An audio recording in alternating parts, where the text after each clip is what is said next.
தெரிஞ்சு தேவையே இல்லை. பார்ட் 1 வந்து கம்ப்ளீட்டாக ஒரு சூரியோட ஒரு படமாக தான் இருந்துச்சு. அது எனக்கு தெரிஞ்சு வெற்றிமாறன் படமாக ஃபீல் ஆகல. இந்த பார்ட்டுவே ஒரு கம்ப்ளீட் படமாக தான் இருந்துச்சு. அந்த ட்ரெயின் ஆக்சிடென்ட்டுக்கு பின்னாடி இந்த ஸ்டோரி, அதுக்கப்புறம் மக்கள் இயக்கம் எப்படி வந்துச்சு, இந்த மாதிரி பல விஷயங்கள் எல்லாத்தையும் டீட்டெயிலாக சொன்னது எல்லாமே ரொம்ப வரவேற்கிறனால பார்ட் 2வே ஒரு வெற்றிமாறன் படமாக எனக்கு தெரிஞ்சது.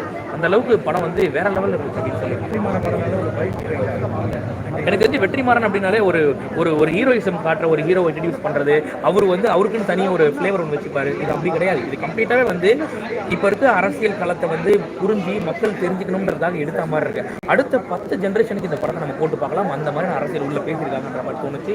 ஏன்னா அரசியல், அது அரசியலுக்கு பின்னாடி இருக்கக்கூடிய அரசியல், அதை வச்சு நம்ம ஒரு விஷயம் நடக்குது அப்படின்னா அந்த நடக்கிற ஒரு விஷயத்துக்கு பின்னாடி இருக்கக்கூடிய அரசியல், அதை வச்சு ஒரு அரசியல்ன்றதை ரொம்ப தெல்ல தெளிவாக காமிச்சிருப்பாங்க. நமக்கு தெரியும் பல விஷயங்கள். அது இந்த அளவுக்கு காமிச்சது ரொம்ப சூப்பராக இருந்துச்சு. ஒரு விஜய் சேதுபதியோட ஒரு அரஸ்ட், அந்த அரஸ்ட்டுக்கு பின்னாடி இருக்கக்கூடிய என்கவுண்டர், அதுக்கு பின்னாடி அதை போடுற நியூஸ், அதுக்கப்புறம் போடுற நியூஸ் அப்படின்ற மாதிரி பல விஷயங்கள் நமக்கு காமிக்கிறது. அது எப்படி இப்போ ஒரு நியூஸ், அந்த நியூஸ் பின்னாடி வந்து நம்மளை எப்படி மறக்கடிக்கிறாங்க, அது ரொம்ப அருமையாக காமிச்சிருப்பாங்க படத்தில். உண்மையிலேயே ஒரு எல்லாரும் பார்க்க வேண்டிய ஒரு படம். ஒரு பிடிச்ச சினிமா படத்தில் லவ் சீக்வன்ஸ் ரொம்ப சூப்பராக இருந்துச்சு. விஜய் சேதுபதி பேசின ஒரு வசனமும் அவ்வளோ புரட்சிகரமாக இருந்துச்சு. இந்த சீன் தான் எனக்கு பிடிச்சிருக்கு. கிளைமேக்ஸ் போர்ஷன் எல்லாருமே வந்து கண் கலங்கக்கூடிய காட்சிகளை பார்க்க முடிஞ்சது. பல தாய்மார்கள் வந்து அழுதுகிட்டே போவாங்க. அந்த மாதிரி இருக்குது. எல்லாரும் கேள்வி கேட்கணும் அப்படின்ற ஒரு விஷயம்.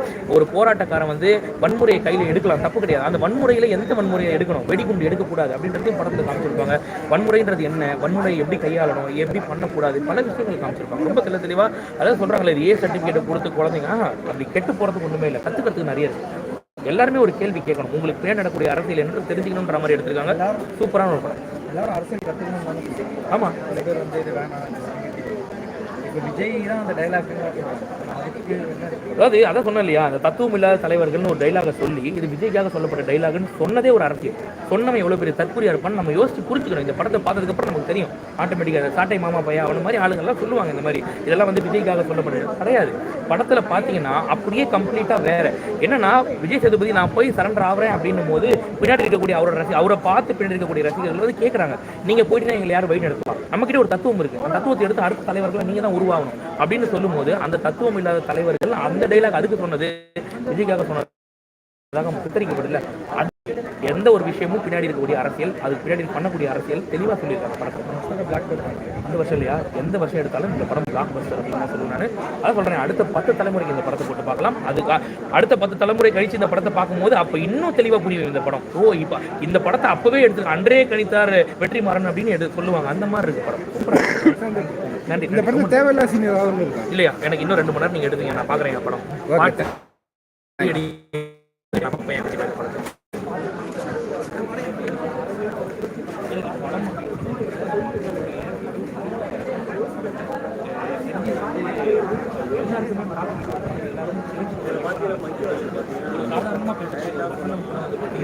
ரொம்ப புரட்சிகரமாக இருக்கு. நம்ம என்ன எதிர்பார்த்தோம்னா, ஒரு 2 மணி நேரத்துக்கு 3 மணி நேரம் உள்ள உட்காரேன் என்டர்டெய்னிங்காக அப்படின்னு சொல்கிறோம். ஆக்சுவலாக படம்ன்றது அப்படி கிடையாது. வெளியில் வரும்போது ஒரு இன்டேக் கூட ஒரு வெளியில் வரணும் அப்படின்றத வெற்றிமாறன் முடிஞ்சு நமக்காக எடுத்துருக்காரு. அதுவும் இப்போ நடக்கக்கூடிய கரண்ட் பாலிடிக்ஸ் வந்து அவ்வளோ தெளிவாக பேசியிருக்காரு. பல அரசியல் தலைவர்களுக்கு